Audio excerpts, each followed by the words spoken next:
Hey guys, it's Tim, and this is Pro Wrestling Unlimited. As we're here with our WWE Crown Jewel review and recap. The show was this morning at 9 a.m. Pacific, noon Eastern. There's a lot of, I don't know if I should say controversy with the show. A lot of fans thought it was okay. A lot of fans didn't like it. Some fans thought it was whatever. But I got Nick here with me. Nick, what's going on? What's going on, guys? Welcome to the Crown Jewel review and recap. Text in your thoughts of the show to 510-906-1341. That's 510-906-1341. What is going on, Josh? Flippa, Nicole Paulus, Diego V. Awesome gamer. Attention, all Fortnite gamers. Diego V is here as well. Mark is here. George John Cox. So many of you lovely, lovely people. Thank you all for tuning into the show. Let's talk about it. Now, I want to preface, someone asked me on Twitter, is this the worst booked show you've ever seen? Or were some of these decisions just the stupidest thing ever? And my response was, they did some dumb stuff, but in doing dumb stuff, it got people talking. When I was on Twitter at the end of the show, everything that was trending, except for maybe one or two things, was in connection with this show. So it got people talking. So they can say, look at our social media engagement, you know? Mm-hmm. So yeah, no, and I just want to say real quick, is it pronounced Philippa? Philippa. Is Philippa? Philippa. I'm going to say it's Philippa. If I'm right, you have to donate $1 million to the stream and default Fortnite dance for me. That's a... Travis Ray, I'm Travis Ray. I'm going to be honest with you guys. I don't really have a hot take for the show because I don't care. There wasn't really anything to hot take about. There's nothing to hot take about. And also just because I don't give a shit. This meant nothing to me. Honestly? Like, this... Holy... The $5 from Nicholas. I thought Hogan was going to challenge Brock for the title at WrestleMania 9. Oh, I have a question. Hogan's now got one of those back tattoos across his shoulder blades. It says something. Do you know what it says? It says immortal. He's had that forever. It does? I don't know. I've never noticed it before. Yeah, it said that. You've never seen shirtless photos of Hulk Hogan? What are you, straight or something? Not since he's gotten that. Fucking plebeian. No, because I've... Anyways, so we have the kickoff show. With the kickoff show was Booker T, David Otunga, and Coachman. They were not in Saudi Arabia. They used the WWE studios in Stamford. And I thought it was okay doing that. I mean... yeah, this pre-show team, real comfortable. Oh, yeah. It was, I mean, I get doing it in Stamford. It's 3 less guys you have to bring. But at the same time, could have just brought those 3 guys and done a cool... Like they did for the Greatest Royal Rumble, where they just had a random announce desk kind of deal, like they usually do for the kickoff shows, set up in the stadium. You see everything going... I don't know. I just thought it would have been cooler if they were in the stadium, but it doesn't make 2 differences. It doesn't matter. So with that, those guys were, they towed the line. They did what they had to do. Apparently David Otunga is in the new Madea movie coming out in March, which most likely the final Madea movie. Anyways, on the kickoff show. So. Huh? I hope so, because they're all terrible. I think they're all right. Anyways, we got Shinsuke Nakamura defending the United States Championship against Rusev on the pre-show. I saw a lot of people were upset that this was the quote-unquote pre-show match. And some said that they should have moved the SmackDown tag titles to the pre-show. It's whatever. The match got announced the night before. Mm-hmm. So it was a okay match. Crowd was still filling in, so there wasn't much of a crowd reaction for it. Rusev fired up early with some lariats after Nakamura had control. Nakamura cut him off and landed a running knee. Rusev connected with a Machka kick and went for the accolade, but Nakamura went to the apron and connected with a knee to the head. Nakamura went for the King Sasha, but Rusev tripped him and applied the accolade. Nakamura went for the ropes. Rusev dragged him back into the middle, but in the process, Nakamura managed to headbutt Rusev right in the groin. What did I say earlier? Shinsuke Crotchamura is back. God, that's just awful. Them low blows. So, and in the end, it led to the finish with him hitting him hitting the Kinshasa and pinning Rusev to keep the title. So that means we're getting Seth and Already announced, Nakamura, yeah. which Officially announced. on paper sounds fantastic. Yep. Travis Rice's final Medea movie. You clearly don't know Tyler Perry then. Actually, Tyler Perry himself said that he is done playing the Medea character. Thank God, because it's bad and it makes me want to do acid. But regardless, on paper, Nakamura Rollins sounds like it would just be great. Like it would ruin everybody's No Nut Novembers. Which Stray Strong boys, we're doing our best out here. I'm just worried because we've thought Nakamura AJ would be really good, and that was a meh. But that was also supposed to be like a series. That's exactly where I am. But it was also supposed to be a series of matches. This is only supposed to be one match. So, the show kicks off, and Hulk Hogan comes out. He's got pyro. Everybody has got pyro. I don't recall if the guys on the kickoff show had pyro, though. But everybody else got pyro. Anyways, he comes out, and he's just like, he did not say the word Saudi Arabia. Now, Michael Cole would sometimes say Riyadh and the name of the building, the King Saud University Stadium, but they never said the words Saudi Arabia. Hogan came out and he was like, I'm so glad to be here at Crown Jewel. He said, man, let me tell you, Hogan's promo style is stuck in the 80s. Hogan's stuck in the 80s. Well, the 90s, actually. Early 90s. Late 80s, early 90s. No, because he still thinks he's the NWO. They just did last weekend the NWO reunion. Fair. So he comes out and he's just like, I'm happy to be here. I'm happy to be back with the WWE. This is going to be a great night here in Crown Jewel. We're glad to see all you guys here to support the WWE Universe. Have a good night.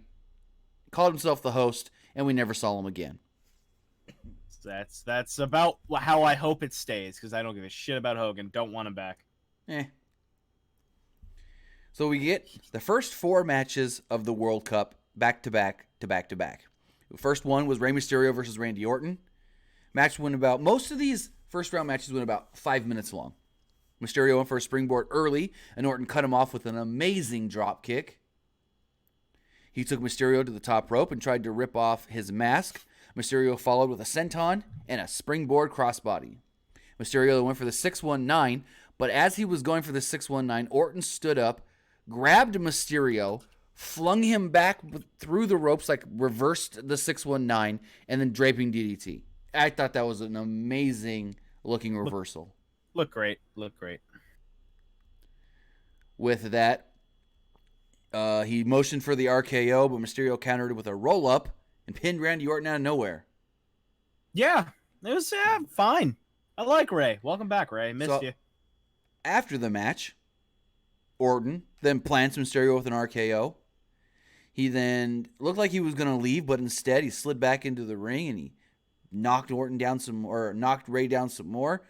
Did his trademark backdrop onto the announce table. And then according to Corey Graves, when Mysterio landed on the announce table, he broke one of the monitors. Ow. Good Lord. Yep. That's rough. So Ray was helped to the back, but moving on to their second round. Randy Orton worked 5 minutes and probably got a pretty good paycheck. Yeah, I mean, I'm sure he ain't complaining. He was one of the ones. Did you hear what he said about John Cena to TMZ? I don't even want to talk about it. Okay. Don't even want to talk. Sure. So next up, also from SmackDown, we got The Miz versus Jeff Hardy. Miz was asked before the match started about facing an injured Rey Mysterio. He said, it happens sometimes, but you can't make excuses in a tournament. Early on, Miz gained the control. He was grinding down Hardy, keeping him on the mat, not letting him do his high-impact offense. Miz hit a couple of drop kicks in the corner, but Hardy responded with a clothesline and made his comeback. Hardy went for a twist of fate, but Miz escaped. At one point, Miz went for the yes kicks. It was funny. So he's going for the yes kicks, or as he calls them, the it kicks. And Corey goes, "Oh, look, it's the world famous it kicks." And Michael Cole goes, "But never mind. I'm not even going to try this time." Because he always, tries to get at Corey, like, those aren't the it kicks or the yes kicks. But this time he's just like, I'm over it. Real quick, Nicole Paulus with the $5. I saw on Instagram that Renee Young was there on commentary. This is truly an evolutionary moment. I got to disagree with you. I think that's just a lot has to do with the propaganda. But Actually, I'm it was keeping myself down. It was evolutionary in a way. I thought Renee seemed as fluid and just natural as I've heard her since she started Raw announcing. Like, she literally just felt comfortable.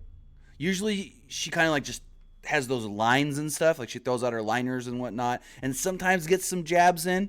But like 90% of this show, she felt as comfortable as Corey Graves almost, just out there just talking during the match, doing commentary. She sounded really good. Let's continue on here. Hardy hit a whisper in the wind at one point, but got cut off by the Miz on the apron. Miz went for the figure four, but Hardy cradled him for a near fall. Hardy sends Miz out of the ring, runs on the barricade, does his clothesline off the barricade, hitting Miz. Hardy then goes for a swanton, but Miz rolled out of the way.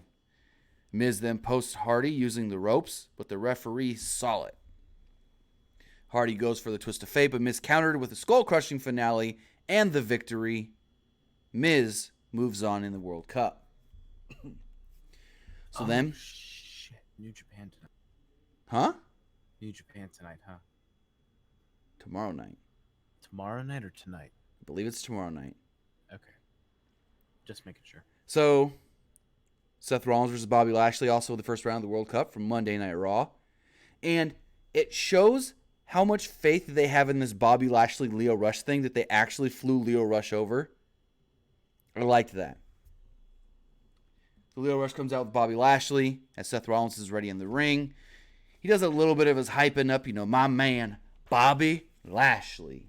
No one looks like him. No one wrestles like him. No one's got the accolades like him. He's going to be the best in the world. I was happy that he didn't do his whole talking throughout the entire match thing. Never mind, I probably shouldn't say it. Okay. Lashley dominated a lot of this match early. Rollins escaped with a vertical suplex. Rollins hit 2 suicide dives to the floor. Lashley cut him off and went for a superplex. Rollins went for a sunset flip, but couldn't get it. Lashley escaped from a powerbomb attempt, but Rollins landed the stomp out of nowhere for the victory. Again, Bobby Lashley in defeat was still made to look good, as at one point he hit a wicked spine buster on Seth, but Seth did end up winning with a stomp. Again, Lashley basically dominated the entire match, at least 75% of it, and then got caught at the end. I don't mind it. Looking over at the text line, 718 says Evolution was better. 401 says the World Cup tournament was very disappointing. Was looking forward to Rollins versus Mysterio. Yeah. That would have been cool. They could have done that. It's all good, though. I mean, it happened. Taking a look at the chat, Star Wars Fan 167, because Star Wars Fan 1 through 166 was taken. I won't be surprised if Daniel Bryan gets in trouble with the WWE. Is that bad? No. I mean, no, he's not going to get in trouble. He won't. I don't know. Listen, if anything that comes out of Brad Shepard or Ringside News or anyone from Barnburner's mouth, realize that they're about as smart as fucking a goddamn horse with mental retardation. They're idiots. They have nothing to prove, nothing that's right. Do not believe them. Good Lord. Let's continue now that I got that off. And there's my goddamn hot take. God. So we go backstage. They did these really quickly. It was just like, match is over, do a quick little interview with one of the guys, jump out to the ring. It was really fluid. Like I was saying, this didn't feel like a normal WWE show because how quickly one match ended. Less than 2 minutes, 3 minutes later, next match was going. I liked it. I liked the pacing early on. And I also like Greg Hamilton out there giving everybody's accomplishments, WWE and not. Like they even said that Nakamura's a former, during his match, they even said Nakamura's a former IWGP heavyweight champion. Oh, they didn't use, he was a champion in Japan, no, that line. They said former IWGP heavyweight champion. I think it was Corey used the line. But Greg Hamilton, like when Bobby Lashley came out, he was just like, NCAAs, and he did this for the military wrestling, and it was nice. So Kurt Angle backstage being interviewed, he said most people doubt he can win. People also doubted him when he won an Olympic gold medal with a broken frickin' neck. And tonight, he's going to prove that he is still the best in the world. So we get Dolph Ziggler versus Kurt Angle. This was the longest match of the first round. I think, like I said, the other 3 went about 5 to 5.5. This one went about 8. Match started off with some mat wrestling, which I loved because both Ziggler and Angle are great mat wrestlers. Angle landed a belly-to-belly and a couple German suplexes. They met on the apron, where they did the whole Kenny Omega Ishii spot, where Ziggler's holding on to the ropes, standing on the apron, and Kurt is literally got him for like a German suplex, and they're hanging. Kurt's trying to pull Dolph to German suplex him from the apron to the floor. I was like, if Dolph bites that top rope, they rip that right off of Omega Ishii, but he didn't, so it's all good. It's a good visual. Yeah, I think awesome. New Day did that with somebody in the Royal Rumble this year too. One of the New Day guys. I think it might have been. They did it with Jinder, I think it was. But one step farther, it was Xavier, and he also had Kofi on his back. Yes. Back to the match. Angle drives Ziggler into the turnbuckle and started a comeback until Ziggler laid him out with a DDT. Angle hit an angle slam for a near fall, and McIntyre looked like he was concerned. And he then went for the ankle lock, but Ziggler escaped and hit a famouser. Angle then rolled through Ziggler and applied the ankle lock anyways. Ziggler tried to escape and eventually did do so. He then posted Angle and planted him with a zigzag for the victory. Really good match. I wouldn't mind seeing it again, actually. Wouldn't mind either. He could still go. So with that, you've got now in the second round, The Miz versus Rey Mysterio, Dolph Ziggler versus Seth Rollins. With that, they break up the World Cup action for a little bit, and we get The Bar defending the WWE SmackDown Live Tag Team titles against the New Day. So the New Day come down first, and they come down on a magic carpet. It was a little weird because they do the whole, Big E, he didn't say sorry, he said, crown jewel, don't you dare be sorry, all that. And then all of a sudden their music hits, and you don't see them for a second.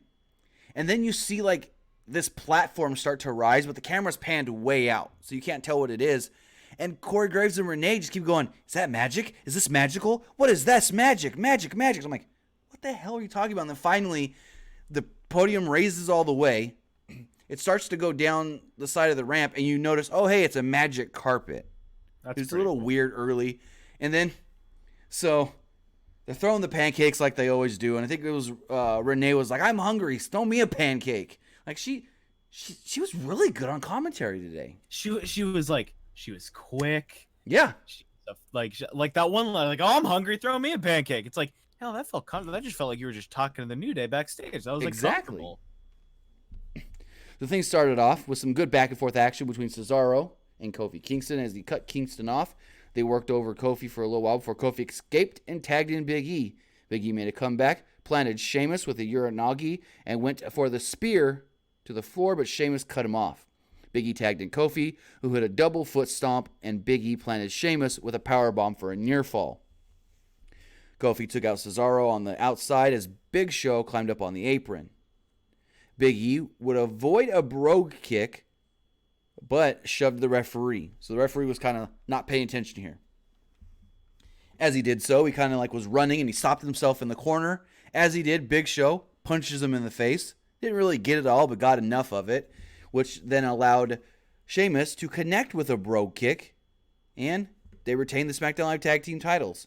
I thought Sheamus took a lot of this match, a lot more than I would think, with him being, slightly injured with a spinal stenosis and stuff.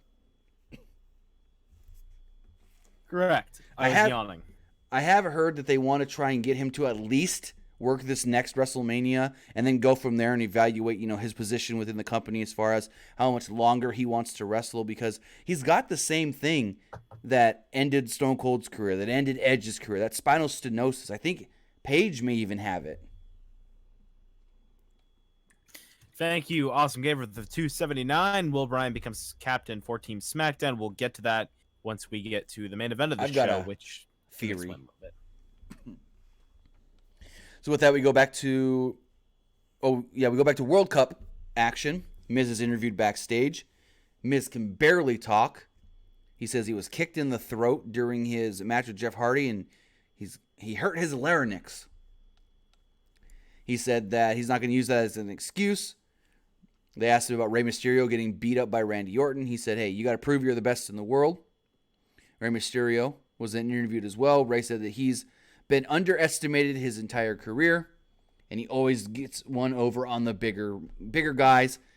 And it's weird when you would call The Miz the bigger guy. But it's true. Because Rey's like 5'5", and Miz is 6'1". Yeah. So we get The Miz versus Rey Mysterio. I thought this match was really good. The couple matches we've seen of them previously, well, I guess it was one singles match and a tag match. But when they're in the ring together, Miz and Rey, they're actually really good together. Chemistry, baby. Rey controlled early, sliding himself to the floor with a splash. He did that whole baseball slide. I still don't know how he doesn't rug burn his chest. Hey, is Big Show is Big Show a tag team champion? I don't know if you would. I don't know either. I don't know if you can say that. It's a tough one. Maybe? I don't know. So back to the match. Mysterio started to sell his ribs after the splash. Mysterio went to leap on Miz's shoulders, but Miz instead fell, causing Mysterio to land face first on the mat. It was basically Rey was trying to do like a wheelbarrow Hurricane Rana type thing, and Miz rolled through. Boom, reverse powerbomb. Miz started to work him over, but Mysterio fought back, only to get laid out. Miz then slid Rey out of the ring. He landed on his ribs once again. Mysterio started to mount a comeback, landing a crossbody. Miz is sent into the second turnbuckle as Mysterio goes for the 619. Miz catches him, smashes his head on the nearby top turnbuckle, and lands the skull-crushing finale. You think it's the victory, but the Rey Mysterio kicks out. Miz then pelts him with kicks. Mysterio fights back, hits a 619. Mysterio then takes his time to go to the top rope, and when he goes to the top for a frog splash, Miz gets his knees up. Miz immediately rolls through this, cradles him for the victory. 1, 2, 3. Miz, not Rey, going to the finals. Like it. With that, we then get the second match in the semifinals. Dolph Ziggler versus Seth Rollins, which we've seen a million times since the summer. Yeah. Dolph got the heat early on Rollins after Rollins got distracted by McIntyre on the outside. He gets right in McIntyre's face and goes, "What are you gonna do, big man? You gonna punch me? You gonna punch me and get your boy disqualified? Do it. I dare you." And McIntyre puts his hands up and goes, "I ain't gonna touch you at all." I liked it. Would have been funny if he was like, "No, but this guy is," and then Dean comes out and attacks him, aligns himself. Dean was there, but he wasn't used on this show. I think he was just there to be there and be with his wife. I don't even know. Do media, probably. Well, he did do media. I saw a couple of interviews with him. So with that, Rollins then got back into the ring. He exchanged with McIntyre exchanged with Ziggler before trying to go for a near fall. Rollins hit the ripcord knee for another near fall. Rollins then hit a suicide dive to the outside, taking out both Ziggler and McIntyre. Back in the ring, Ziggler hit the Faymaster. Rollins met Ziggler on the top rope and hit the superplex. Rollins tried to go for the Falcon Arrow, but Ziggler countered into the zigzag.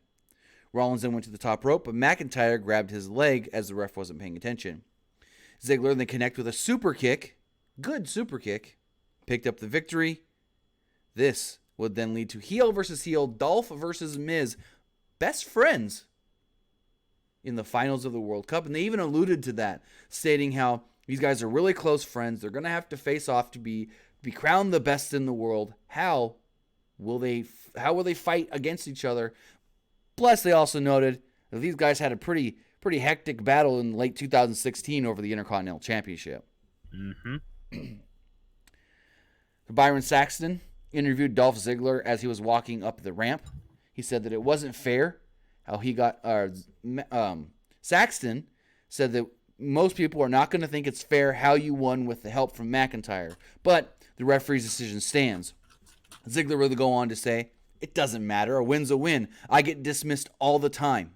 And said the next time you see him, he'll be holding that trophy. If only he knew. If only. So then, we get AJ Styles versus Samoa Joe for the WWE Championship. It's an okay match. I've seen them two do better. Yeah. Yeah. Styles was in control early. Took Samoa Joe to the outside. Joe lifted him up, however, and drove him headfirst into the barricade. Joe blasted AJ with a suicide dive, sending him ribs first into the announce table. AJ connects with a kick and hits the reverse DDT. He looked for the phenomenal forearm, but Joe escapes and hits a big power slam and a lariat. Styles goes for the O'Connor roll, but Joe catches him in a coquina clutch. Styles grabs him. Styles gets out of the coquina clutch by going for the knee that we do know that is quote-unquote injured, because that's how he lost his World Cup qualifying. Here's a question I got for you. Here's an answer I got for you. Who had the better opportunity tonight, Jeff Hardy or Samoa Joe? Because think about it. They faced off in a World Cup qualifying match where Joe lost. Jeff Hardy goes into the World Cup, yet Joe on the same show fought for the title. Fair. I have to say Joe had the better opportunity. I mean, he lost. But I'm not talking about that. I'm talking about who had the better opportunity. Joe, chance to be the champion and win the title, or Jeff, chance to wrestle 3 times and get a trophy that's probably not going to lead to anything. Yeah, probably. Back to the match. So AJ got out of the coquina clutch by targeting the knee. Styles then went for the calf crusher, but Joe quickly got out of it.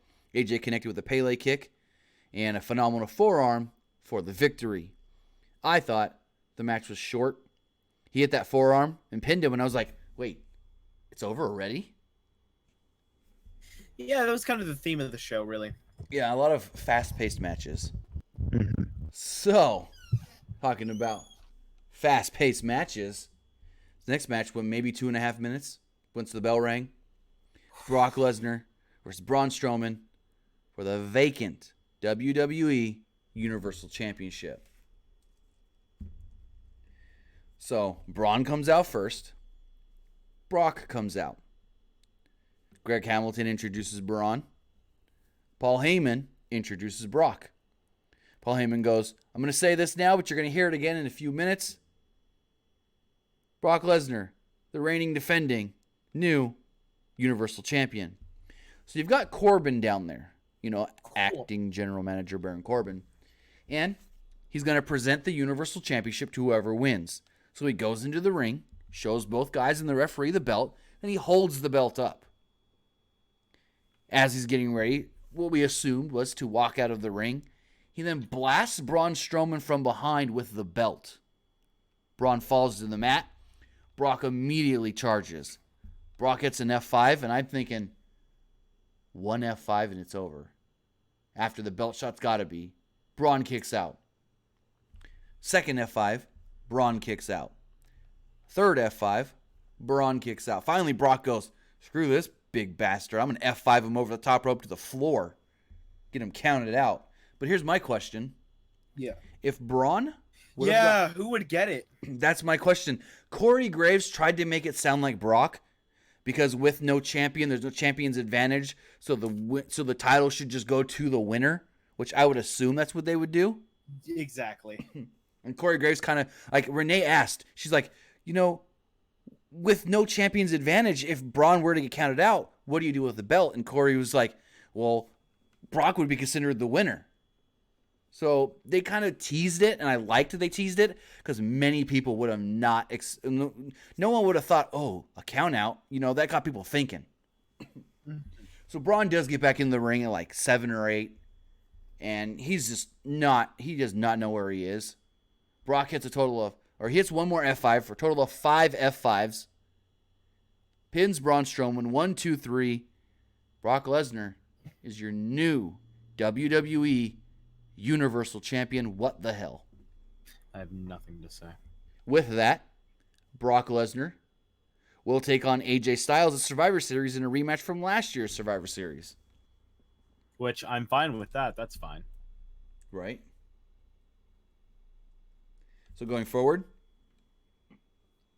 in another what the heck moment, you got the finals of the World Cup. So Miz comes out. Dolph comes out with McIntyre. And I love the referee's decision. He goes, McIntyre, get your butt to the back. This is the finals. I want 1 versus 1. I want no bullshit. Go. And Ziggler's like, what? You can't do that. He's not going to do anything. And they're like fighting the referee's decision or whatever. And finally, the ref's like, I'm not starting the match until you leave. And so finally McIntyre's like, screw it. You got this, Dolph. Yeah. So as Dolph is still worried about McIntyre leaving and everything, Miz attacks him from behind, which I'm like, ooh, I like it. Miz is taking some advantages. He's the ultimate opportunist. And as he does so, he attacks him from behind, throws him out of the ring, and as the Miz goes to jump off the apron, he quote-unquote tweaks his knee and injures himself. So Ziggler finally gets up, but Miz can't get up. Ziggler gets in the ring. Miz tries to stand up using the barricade, and when he lets go of the barricade, falls right back down.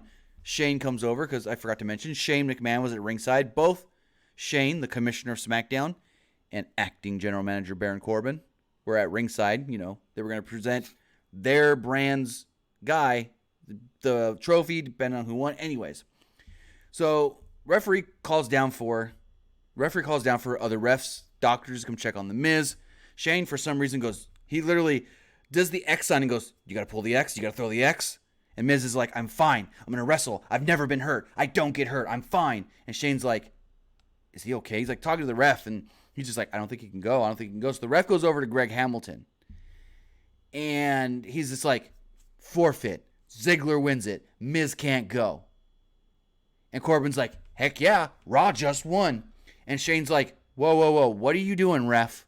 And so Greg Hamilton goes, and the winner of the Crown Jewel World Cup tournament is, and Shane, no.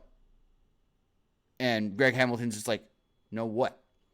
So Shane goes and says something to the referee, and Corbin's like, announce it, call it. And so Greg Hamilton goes, and your winner. And Shane finally just takes the mic from him. And he goes, Miz can't go? That's fine. This is the finals. We can't have the finals end like this. So I thought he was going to like call somebody down as like the replacement, right? I didn't know who it would be, but he would call somebody down as the replacement. And instead, he doesn't call somebody down. He goes, I'll take it. I got it. Let's go. And so Shane literally gets in the ring with Dolph. Mm-hmm. Sports coat and all. And I'm like, this fucker's going to wrestle. Nope. He took his jacket off. Whatever. Okay. He's wearing this like, he takes his jacket off, takes his shirt off. He's got his black tank top, jeans, sneakers. And they have a match. A really quick match. Dolph Ziggler versus Shane McMahon in the finals of the World Cup tournament to be crowned best in the world. My God. So early on, Ziggler cuts Shane off with a zigzag. Shane fires back with a float over DDT that he barely floated over. He slingshots Ziggler into the corner, and Ziggler takes that slingshot to the corner like a champ. You hear his head and arm or whatever hit that post just. Shane then goes to the top rope as Dolph is sitting in the corner. Shane tries to go for the coast to coast. Barely gets it. Camera cuts at the perfect time for Dolph to lean forward in onto the coast to coast. Shane immediately goes for the pin off the coast to coast. 1, 2, 3. Shane McMahon is the best in the world and the winner of the World Cup. What a show. $5 from Chris McNutt. I freaking hated this show. I hate everything. Braun got screwed. The show's full of crap. She's a little upset about Braun losing, I think. It's understandable, Kristen. I'm upset too. That's why I don't give a shit too much. Like, it to me, it's just, it means nothing. You know why Braun lost, right? I don't. It's their Daniel Bryan booking. You gotta make them lose to get them over with the fans. Yeah. Remember how Daniel Bryan got over with the fans? 18 seconds to Sheamus. So now they think that's how you got to get people over. Remember they were doing it with Bayley forever on the main roster? Beat her, and the fans are going to get behind her and rally for her. Didn't happen. Hopefully They don't kill Braun, but this did establish Braun as basically the top babyface in the company. Absolutely. So Shane McMahon Absolutely. is in the ring. Referee raises his hand. Greg Hamilton announces, and your winner, and the winner of the World Cup, being crowned the best in the world, SmackDown Live commissioner, Shane McMahon. Shane then goes, give me my trophy. Give me my trophy. So they hand Shane the trophy, and he runs around the ring with it. He's showing everybody at ringside, look what I won, look what I won, look what I won. He runs up the ramp. He's celebrating with his trophy even more. And Shane McMahon came off as the biggest, smarmiest heel that had just wiggled his way into a big-time match to win a big-time to get a big-time accomplishment. Yeah. I don't know, man. It was basically like when, I forget what year this was, 2010 maybe, Elimination Chamber. Edge loses the title in the first Elimination Chamber for SmackDown. So what does he do? As they're setting up the Raw Elimination Chamber match, he takes out Kofi Kingston on the ramp. He runs in, he takes Kofi's spot and ends up winning the title, moving to Raw. Smarmy heel, doing what he needs to do to win a big match. Shane came off the same way. I guess so. I don't know. Guys. Oh. Go for it. No, I was just going to say, guys, thanks. Oh. Then, got the main event. And to be honest, the match was a little better than I expected. Oh, fuck. I forgot about the main event, to be completely honest with you. I was like, well, guys, thanks so much. Have a great night. Totally forgot. Triple H and Shawn Michaels, D-Generation X, taking on the Brothers of Destruction, The Undertaker and Kane.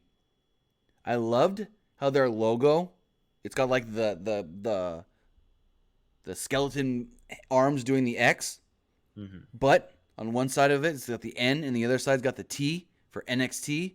Also, on Shawn's waistline or on the back of his pants, he had two NXT logos. Nice. So Triple H and Kane started off the match. Shawn tagged himself in and looked good. He hit a neck breaker, but Kane came right back up from it. He teased a super kick and then goes, ha ha ha, just kidding, big guy. So Shawn Michaels didn't lose any of his humor, didn't lose any of his charisma, being out for 8 years. And then Kane and Undertaker stand there looking at each other for a while. They look over at Shawn. They look back at each other. Taker finally just puts his hand out. Kane slaps it. Taker gets in. We got Undertaker and Kane. Or we got Undertaker and Shawn Michaels. But it was short-lived because all four men just started fighting. All four men got in the ring, and HBK was put in the Tree of Woe. Kane threw Triple H into Shawn Michaels, and both members of DX tumbled to the floor. And at this point, Triple H got hurt. Mm-hmm. Triple H did his deal where, when he gets hard Irish whipped into the corner or into the ropes, and he tumbles over. From this point on, he was clutching, I think it was his right chest, pectoral chest area and arm. Because, as we learned later, Triple H tore his pectoral muscle. He is being flown immediately to Birmingham, Alabama to be evaluated. They are under the impression he's going to need surgery. And if it is a full tear, he is not John Cena at an early 30s where he can come back in 4 months. The prognosis of recovery from this type of surgery at a normal age is don't lift anything heavy for 6 months. Jeez. Triple H is 49 years old. Yeah. We don't know the severity of the injury. We just know that he's most likely going to need surgery. He was teasing him and Batista at WrestleMania. Batista kept saying he wanted it. They teased something at SmackDown 1000. I don't think it's going to be able to happen. So. No more midnight workouts. Back in the ring, The Undertaker hit an old school on Shawn. He avoided a boot in the corner and tagged in Triple H. Kane was tagged in, and they exchanged some chops. Shawn came in and took down Kane. He then did a kip up, which didn't look too bad for his age. They did a double suplex spot on DX. Shawn connected with an elbow. Shawn motions for Sweet Chin Music, but Kane grabs him and lands a choke slam instead. Undertaker comes back in and gets the heat from the crowd, looking for his own choke slam. He takes out Triple H, which allows Shawn to strike with a Sweet Chin Music.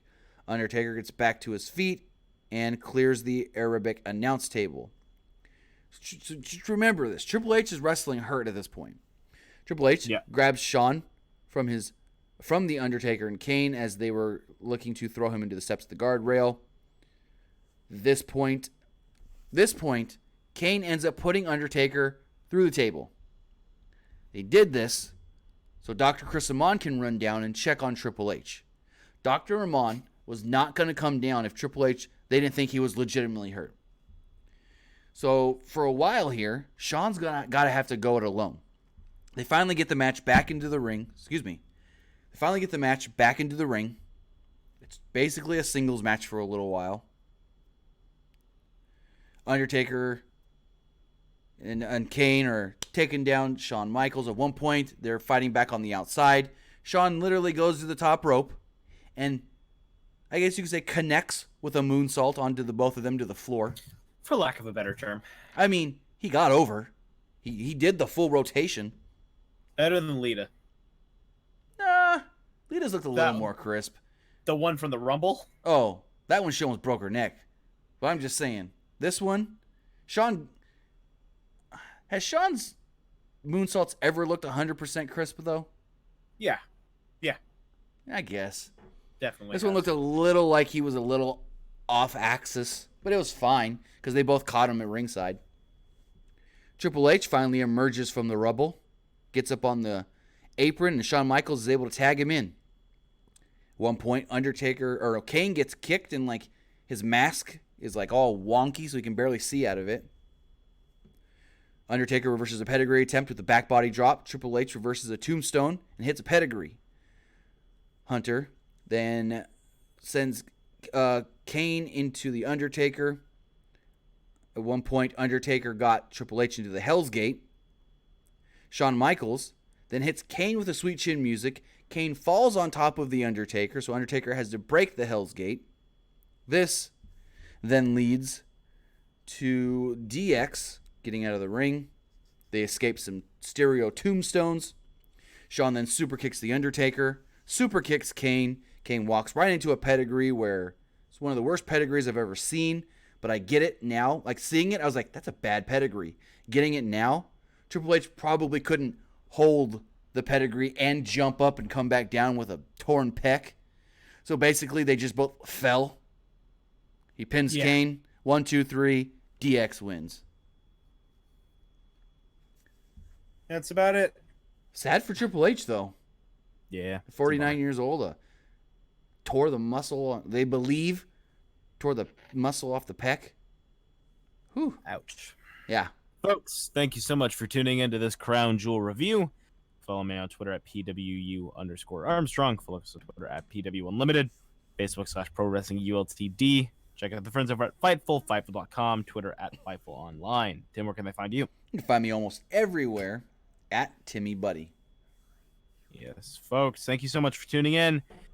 And we'll see you guys Monday for the Monday Night Raw review. Raw's going to be an interesting one. It'll be something, man. Have a good night, guys.